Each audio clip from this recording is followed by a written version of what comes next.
Welcome to MarineMax Pensacola. Today we're on our fresh trade 2022 Grady-White 216 Fisherman. This is powered by a Yamaha 200 4-stroke engine, transom rear seating, engine flush, ski tow bar. This is going to have the deluxe leaning post with tackle,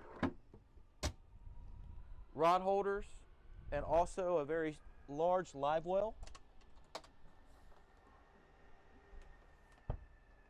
As we look, this 216 has a hardtop, built-in rod holders, LED lighting, storage net, electronics box,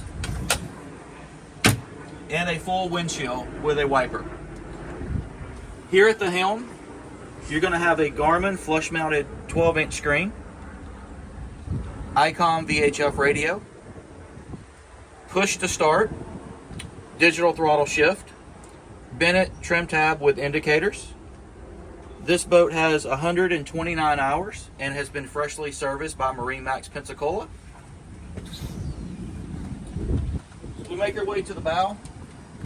Very spacious bow on the 216. Complete bow seating. Flip around backrest. This also has the Minn Kota Terrova iPilot and a Garmin Phantom 18 radar up top. This completes our walkthrough of this 2022 Grady-White 216 Fisherman. Come see us at MarineMax Pensacola and like and subscribe to our YouTube channel.